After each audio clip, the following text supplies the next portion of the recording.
నమస్తే, నేను కిషోర్ కుమార్. ఈ వీడియో మీరు మొదటిసారి మన ఛానల్లో చూస్తున్నట్టయితే దయచేసి ఈ ఛానల్ని సబ్స్క్రైబ్ చేయండి. అదేవిధంగా కింద మీకు హైప్ బటన్ కనిపిస్తే దాన్ని ప్రెస్ చేసి మాకు పాయింట్లు ఇవ్వటం కూడా మర్చిపోకండి. మీ ప్రోత్సాహమే మాకు కొండంత బలాన్ని ఇస్తుంది. మీ ప్రోత్సాహంతో ఈరోజు మన ఛానల్ 50,000 సబ్స్క్రైబర్స్ మార్కును కూడా దాటింది.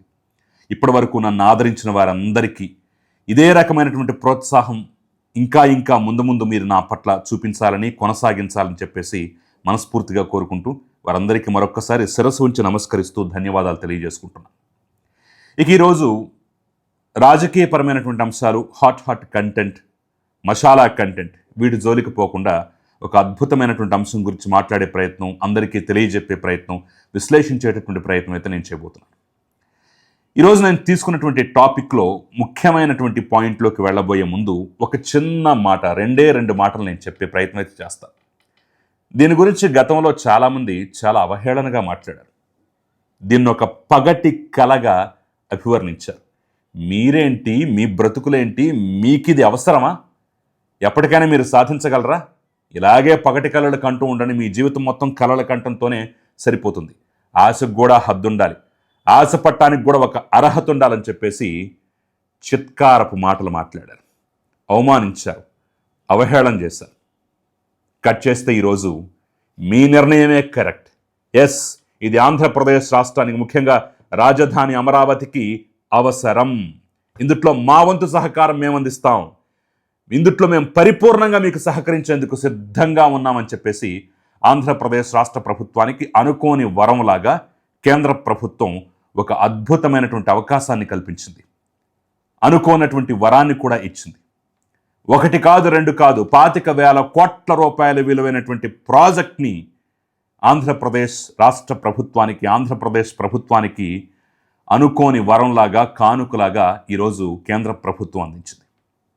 ఎస్, నేను దేని గురించి చెప్పబోతున్నాను ఇప్పటికే మీలో చాలామందికి అర్థమై ఉంటుంది. ఆంధ్రప్రదేశ్ రాష్ట్రం తలపెట్టినటువంటి outer ring road project, Amaravati outer ring road ప్రాజెక్టుకి కేంద్ర ప్రభుత్వం పచ్చ జెండా ఊపింది. 25,000 కోట్ల రూపాయలకి సంబంధించినటువంటి ఈ ప్రాజెక్ట్ నిర్మాణానికి నిధులు మేమిస్తామని చెప్పేసి హామీ ఇచ్చింది. అంతేనా? అంతటితో ఆగిపోలేదు. దాదాపు 7,000 ఎకరాల భూసేకరణ అవసరమైతే ఆ 7,000 ఎకరాలకు సంబంధించి 7,000 ఎకరాలు ఇంకా పెంచుండొచ్చాము. భూసేకరణకు సంబంధించి 100కు 100% అయ్యేటటువంటి వ్యయాన్ని కూడా మేమే భరిస్తాం, మీపై మేం భారం మోపం అని చెప్పేసి కూడా అభయహస్తం అందించింది. ఇక ఇంతకు మించినటువంటి అద్భుతమైనటువంటి కానుక కానివ్వండి, లేదంటే ఇంతకు మించినటువంటి శుభవార్త కానివ్వండి, ఇంకేమైనా ఉందా? లేదు. కానీ ఇదే అంశం గతంలో చాలామంది అవహేళనకు గురయ్యేలాగా చేసింది ఆంధ్రప్రదేశ్ విషయంలో. మీకేంటి ఔటర్ రింగ్ రోడ్ ఏంటి, అసలు మీకు రాజధానే లేదు, ఎప్పుడో భవిష్యత్తులో కట్టబోయి ఎప్పటికి పూర్తవుతుందో తెలియనటువంటి రాజధానికి ఔటర్ రింగ్ రోడ్ కావాలా? ఆశపట్టానికి కూడా హద్దుండాలి. కనండి ఎలాగే పగటి కళలు కనండి అని చెప్పేసి ఆ రోజు చాలామంది హేళన చేస్తారు. సరే, ఆ బ్యాచ్లో ఎవరెవరు ఉన్నారో కూడా నేను ముందే చెప్పేస్తాను, మీకు మళ్ళీ మనం దాన్ని జోలికిపోతాం.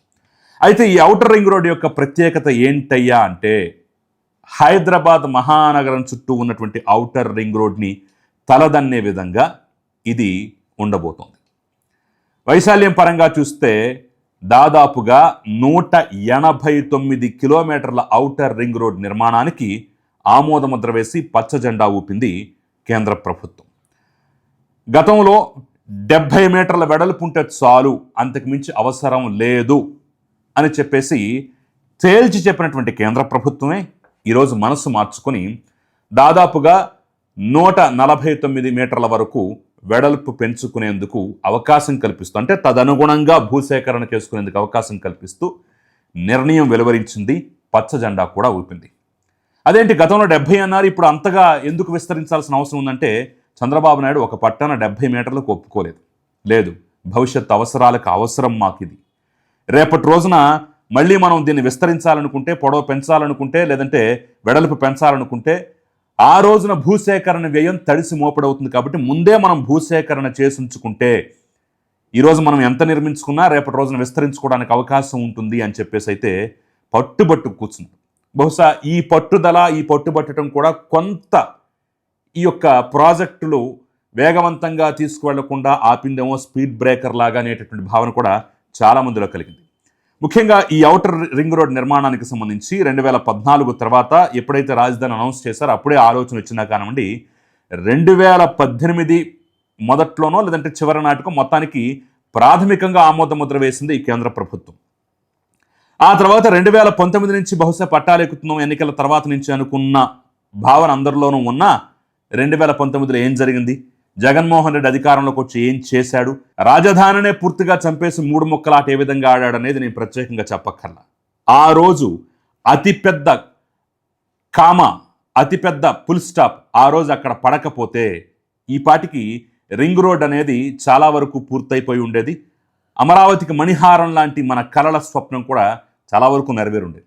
ఎప్పుడైతే 2019లో ప్రభుత్వం మారిందో, జగన్మోహన్ రెడ్డి అధికారంలోకి వచ్చాడో, 2018లో ఆమోదం తెలిపినటువంటి అంశాలు కానివ్వండి, సూత్రప్రాయ అంగీకారం కానివ్వండి, కోల్డ్ స్టోరేజ్లోకి విడిపోయింది. 2024లో కూడా ఒకవేళ జగన్మోహన్ రెడ్డి వచ్చుంటే కోల్డ్ స్టోరేజ్ నుంచి కాస్త చెత్తబుట్టులోకి వెళ్ళిపోయేదేమో. ఆంధ్రప్రదేశ్ ప్రజల అదృష్టం, అమరావతి ప్రజల అదృష్టం అది జరగలేదు.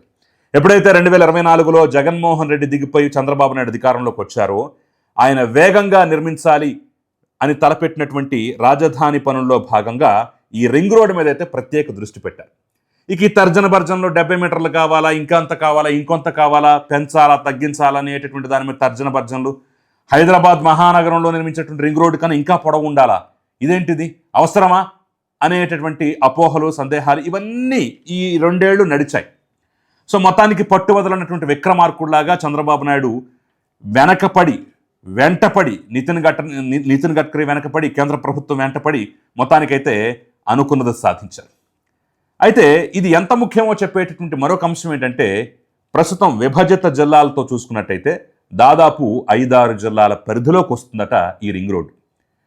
ఉమ్మడి కృష్ణా జిల్లా అయినటువంటి, అంటే ప్రస్తుతం ఎన్టీఆర్ జిల్లా కృష్ణా జిల్లా, ఉమ్మడి గుంటూరు జిల్లా అయినటువంటి గుంటూరు జిల్లా, పల్నాడు జిల్లా, ఏలూరు జిల్లా, దాంతోపాటు కొన్ని రిపోర్ట్ల ప్రకారం అయితే బాపట్ల జిల్లాలో కూడా కొంత కలుస్తుంది, బాపట్ల జిల్లాలో కూడా కొంత ఉంది అనేటటువంటి కొన్ని రిపోర్ట్లు అయితే చెప్తున్నాయి. సరే, భౌగోళికంగా ఇక 5-6 జిల్లాల పరిధిలోకి అంటే అంత పెద్ద ఎత్తున విస్తరించబోతున్నారన్నమాట.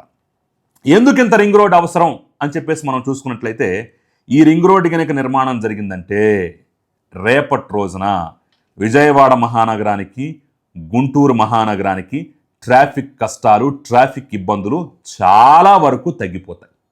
ఇది పాయింట్ నెంబర్ 1 అయితే. పాయింట్ నెంబర్ 2, అనేక ప్రాంతాల నుంచి సులువుగా రాజధాని అమరావతిని చేరుకోవడానికి ఈ రింగ్ రోడ్ ఎంతో ఉపకరిస్తుంది. ముఖ్యంగా ఆ జిల్లాల పరిధిలో ఉన్నటువంటి ప్రజలకైతే చాలా సులభంగా, చాలా ఈజీగా, చాలా వేగవంతంగా రాజధానిలోకి వెళ్ళటానికి అవకాశం కల్పించబడుతుంది. అయితే ఈ రింగ్ రోడ్ నిర్మాణానికి సంబంధించినటువంటి ఎన్ని లైన్లు ఉంటాయి ఏంటి అనేటటువంటి అంశంలో అది రకరకాల, అటు 3 లైన్లు ఇటు 3 లైన్లు అని, లేదు అటు 5 లైన్లు ఇటు 5 లైన్లు రాబోతున్నాయి, చాలా పెద్ద రోడ్డు రాబోతుందని చెప్పేసి రకరకాల విశ్లేషణ వినిపిస్తున్నా, సరే ఫైనల్గా వాళ్ళు ఏం చెప్తారు, ఎన్ని లైన్లు వేస్తారు అనేది అయితే ఇంకా క్లారిటీ అయితే లేదు. రకరకాల దీని మీద స్పెక్యులేషన్స్ అయితే ఉన్నాయి. కాకపోతే ఇక్కడ మనం ముఖ్యంగా తెలుసుకోవాల్సింది ఏంటంటే, ఇప్పటికే సీడ్ యాక్సెస్ రోడ్లని, ఇంకా రకరకాల రోడ్ల కనెక్టివిటీ ఆంధ్రప్రదేశ్ రాజధాని అమరావతిలో పెరుగుతున్నటువంటి నేపథ్యంలో ఇప్పుడు ఈ రింగ్ రోడ్డు చుట్టూ కూడా అవసరమైతే రేపటి రోజున రైల్వే లైన్లు రాబోతున్నాయట, కొత్త రోడ్లు రాబోతున్నాయట, కాజ్వేలు రాబోతున్నాయట, బ్రిడ్జులు రాబోతున్నాయట. ముఖ్యంగా ఈ రోడ్డు నిర్మించాలంటే ప్రధానంగా కృష్ణానది మీద 2 భారీ వంతెనలు అవసరం. మున్నలూరు, మున్నంగి అనేటటువంటి ప్రాంతాల దగ్గర భారీ వంతెనలు కూడా రాబోతున్నాయట. ఆ 2 వంతెనలు పూర్తయిపోతే మేజర్ ప్రాబ్లమ్స్ అనేది తీరిపోయినట్టే, మొత్తం జరుగుతున్నట్టే. అయితే చంద్రబాబు నాయుడు సర్కార్ రాగానే భూసేకరణ పనులు ప్రారంభించింది. కొంతవరకు పనులు జరుగుతున్నాయి. మధ్యలో అడ్డంకులు, వీర్లపాడు వంటి ప్రాంతాల్లో కొంతమంది రైతులు ఎదురు తిరగటం, వ్యతిరేకించడం, ఈ ప్రాజెక్ట్ని కోర్టుకు వెళ్ళటం, ఇవన్నీ జరుగుతూనే ఉన్నాయి. సరే, ఆ కోర్టు వివాదాలు కొన్ని తెగొచ్చు, కొన్ని తగ్గకపోవచ్చు. మొత్తానికైతే కేంద్ర ప్రభుత్వం అయితే ఆమోదించింది. తొందరలోనే ఆ కోర్టు వివాదాలు కూడా పూర్తి స్థాయిలో ముగిసిపోయి భూసేకరణ ప్రక్రియ కూడా వేగంగా ప్రారంభమయ్యి వేగంగా పూర్తయ్యేటటువంటి అవకాశం అయితే ఉంది. దాదాపు కొన్ని రిపోర్ట్ల ప్రకారం 7,000 ఎకరాల పైచిలుకు ఈ యొక్క ఔటర్ రింగ్ రోడ్ ప్రాజెక్టుకు కావాలి అని చెప్పేసి చెప్తున్నారు. ఎందుకంటే 6 జిల్లాలు 5-6 జిల్లాల పరిధిలో ఇది విస్తరించింది కాబట్టి. ఇందులో చాలా మండలాలు, బహుశా ఒక 23 మండలాల వరకు, 97 గ్రామాలు 23 మండలాల వరకు వచ్చేటటువంటి అవకాశం అయితే కనిపిస్తోందట.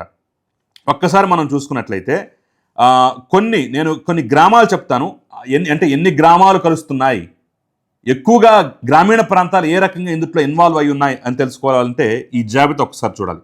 గుంటూరు జిల్లా తీసుకున్నట్టయితే మంగళగిరి సంబంధించినటువంటి కాజా, చినకాకాని, గుంటూరు ఈస్ట్ వెస్ట్కు సంబంధించినటువంటి గుంటూరు, బుడంపాడు, ఏతుకూరు, పోతూరు, అంకిరెడ్డిపాలెం, మేడుకొండూరుకు సంబంధించి సిరిపురం, వరగాణి, వెలవర్తిపాడు, మేడుకొండూరు, డోకిపర్రు, విశ్వదల, పేరచర్ల, మండపాడు, మంగళగిరిపాడు, తాడికొండకు సంబంధించి పాములపాడు, రావెల, దుగ్గిరాలకు సంబంధించి చిలువూరు, ఏమాని, చింతలపూడి, పెనుములి, కాంతరాజు కొండూరు, పెదకాకానికి సంబంధించి నంబూరు, అనుమర్లపూడి, దేవరాయ బొట్లపాలెం, తెనాలికి సంబంధించి కొలకొలూరు, నందివెలుగు, గుడివాడ, అంగలకుదురు మొదలైన ప్రాంతాలు, చేబ్రోలు, వట్టిచెరుకూరు, కొలిపర్ల, గొదవర్రు, నారాకోడూరు, వేజండ్ల, కోర్నెపాడు, కుర్నూతల మొదలైనటువంటి గ్రామాలు అయితే గుంటూరు జిల్లా పరిధిలో వస్తాయి. పల్నాడు జిల్లా పరిధిలో అమరావతికి సంబంధించి ధరణికోట, లింగాపురం, డెడుగు, నెమలికల్లు, పెదకూరపాడుకు సంబంధించి ముస్సాపురం, పటిబండ్ల, తల్లూరు,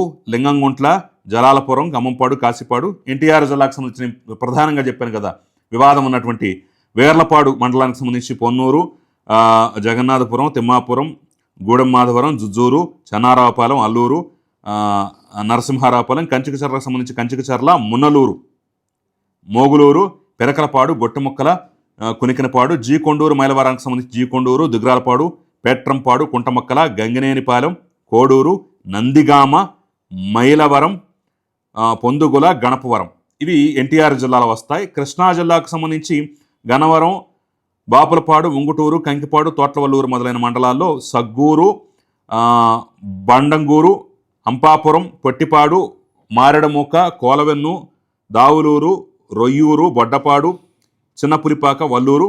ఏలూరుకు సంబంధించి అరిగిపల్లి మండలంలో బొడ్డనపల్లి, గరికపాటివారి, కండ్రిక, పిన్నమరెడ్డిపల్లి, నూగొండపల్లి, అరిగిపల్లి, చొప్పరమెట్ల, నరసింగపాలెం, సగ్గూరు, కృష్ణవరం, సోరవరం, కుతులూరు మొదలైనటువంటివి వస్తాయి. అంటే మొత్తం 97 నుంచి 121 గ్రామాలు భూసేకరణలో దాదాపు 140 మీటర్ల వెడల్పుతోటి నిర్మించాలి కాబట్టి 189 కిలోమీటర్లు కాబట్టి ఇన్ని దాదాపు 23 మండలాల పైచిలకు ఉన్నట్టుగైతే తెలుస్తోంది.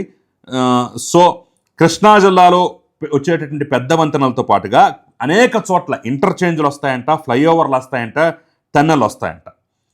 సో దీంతో పాటుగా మనకు గుంటూరు విజయవాడకు ట్రాఫిక్ తగ్గుతుందని చెప్పుకున్నాం కదా, దాంతోపాటుగా జాతీయ రహదారికి ప్రత్యక్ష అనుసంధానం చాలా చోట్ల రాబడుతుంది.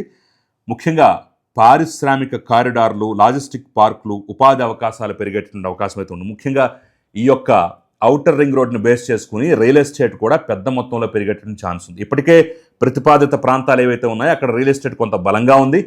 పొలాల రేట్లు కూడా గతం కంటే భిన్నంగా ఇప్పుడు ఎక్కువ మొత్తంలో పలికేటటువంటి ఛాన్స్ కూడా కనిపిస్తోంది. ఎందుకంటే నాకు తెలిసినటువంటి కొన్ని ప్రాంతాల్లో కూడా ఇప్పటికే గతంతో పోల్చుకుంటే రేట్లు భారీగా పెరిగాయి. అక్కడ ఉన్నటువంటి చిన్న చితక రైతులు కూడా వాళ్ళకున్నటువంటి భూమిని అది ఎంత అరెకరము, ఆ అరెకరం లోపో లేదంటే ఎకరము ఇలాంటి చిన్న చిన్న రైతులు ఉంటారు కదా, వాళ్ళు అక్కడ భూమిని అమ్ముకొని పెద్ద మొత్తంలో వేరే చోటుకెళ్ళి 2-3 ఎకరాలు కొనుక్కుందాం అనేటటువంటి ప్రయత్నాలు కూడా చాలామంది చేస్తున్నారు. ఆ ఆలోచనలో కూడా చాలామంది ఉన్నారు. రేపటి రోజు ఇంకా పూర్తి స్థాయిలో హంగులు అద్దుకుంటూ ఇంకా అంటే ఇంకొంచెం వేగవంతమైతే ఈ యొక్క రహదారి పనులు కనుక ప్రారంభం జరిగితే మాత్రం ఇంకా పెద్ద ఎత్తున అక్కడ రేట్లు పెరిగేటటువంటి అవకాశం కూడా ఉంటుంది. సో అవసరం ఉన్న వాళ్ళు మాత్రం ఇప్పుడే అమ్ముకుంటున్నటువంటి పరిస్థితి కనిపిస్తుంది. అయితే భవిష్యత్తులో మల్టీ మోడల్ ఇక్కడ మనం చూడబోతున్నాం అంటే రైలు కనెక్టివిటీ, అదేవిధంగా రోడ్డు కనెక్టివిటీ, ఇలాంటి అనేక రకాల కనెక్టివిటీలకు అనుగుణంగా ఈ యొక్క డిజైన్ ఉండబోతోంది అనేదైతే ప్రధానంగా చెప్తున్నటువంటి పరిస్థితి కనిపిస్తోంది. ఆ 5 జిల్లాలకు సంబంధించినటువంటి ప్రజలకు రవాణా సౌకర్యంతో పాటుగా ఇది నిర్మాణం పూర్తయితే వేరే రాష్ట్రాల నుంచి వచ్చేటటువంటి వాళ్ళకు కూడా రాజధానికి సులువుగా చేరుకునేటువంటి అంటే ఔటర్ రింగ్ రోడ్ ఇప్పుడు హైదరాబాద్ చుట్టుపక్కల ఉన్నటువంటి రాష్ట్రాల నుంచి వచ్చేటటువంటి వాళ్ళకి ఔటర్ రింగ్ రోడ్ ఏ రకంగా సులభంగా ఇక్కడ కనెక్టివిటీ పెంచిందో, అదేవిధంగా ఎయిర్పోర్ట్కి వెళ్ళే వాళ్ళకు కూడా ఔటర్ రింగ్ రోడ్ ఏ విధంగా ఉపయోగపడుతుందో, రేపు అమరావతికి వచ్చేటువంటి ఇతర ప్రాంతాల వాసులకి, ఆ చుట్టుపక్కల జిల్లాల వాళ్ళకి, రాష్ట్రంలో ఇతర ప్రజలకు కూడా ఔటర్ రింగ్ రోడ్ అంతే పెద్ద ఎత్తున ఉపయోగపడేటటువంటి అవకాశం అయితే ఉంది. ముఖ్యంగా ఆ 5 జిల్లాల వాళ్ళకి మాత్రం ఇంకా కనెక్టివిటీని పెంచేటటువంటి ఛాన్స్ అయితే కనిపిస్తుంది. సో మొత్తానికి 25,000 కోట్ల రూపాయలతో ఈ యొక్క దాదాపు అంటే డిపిఆర్ చూసినట్టయితే 38,000 కోట్ల వరకు ఉన్నట్టుగా ఉంది. సరే, అనేక రకాల కోతలు, కొన్ని రోడ్లు రాష్ట్ర ప్రభుత్వానికి వదిలేయటం కానివ్వండి, ఇవన్నీ కాసేపు పక్కన పెడితే 25,000 కోట్లకైతే ఇప్పుడు సూత్రప్రాయ అంగీకారం కుదిరింది. మరి ఎన్ని కటింగులు పడతాయి ఏంటి అనేది అయితే మనకి ప్రస్తుతానికి తెలియదు కానివ్వండి. డిపిఆర్ ప్రకారం దాదాపు 38 ఉంది. అడి చేసి ఒక 30 వరకు తీసుకొస్తారని చెప్పేసి అన్నారు, కానీ 25 దగ్గరే ఉంది. మరి భవిష్యత్తులో ఇంకేమన్నా అదనపు సాయం వస్తుందేమో చూడాలి. సో మొత్తానికి ఒక రోడ్డు, ఒక అద్భుతమైనటువంటి రింగ్ రోడ్డు కోసం ఇంత పెద్ద ఎత్తున డబ్బులు కేటాయించడం, ఈ రకంగా కేంద్ర ప్రభుత్వం కూడా ముందుకు రావటం, భూసేకరణకు కూడా మేము సహాయం చేస్తామని చెప్పేసి ముందుకు రావటం అనేది అయితే ఖచ్చితంగా శుభవార్తగానే చెప్పుకోవచ్చు. ఆ రోజు పగటి కళ అని హేళన చేసిన వాళ్ళు, మీకు దీన్ని సాధించే అర్హత ఉందా, అవకాశం ఉందా అని చెప్పేసి మాట్లాడిన వాళ్ళకి చెంపపెట్టు లాంటి సమాధానం అయితే ఈ ప్రకటన చెప్పుకోవచ్చు. సో మరి ఇది తొందరగా పూర్తయి ఈ యొక్క నిర్మాణం తొందరగా వడివడిగా అడుగులు ముందుకు పడి ఆ ప్రాంత ప్రజల కళ అయితే సాకారం కావాలని మనం అందరం కోరుకుందాం. ఈ అంశం పట్ల మీ అభిప్రాయం ఏంటి, మీరేమనుకుంటున్నారు? ఖచ్చితంగా కామెంట్ రూపంలో తెలపండి. Thank you very much.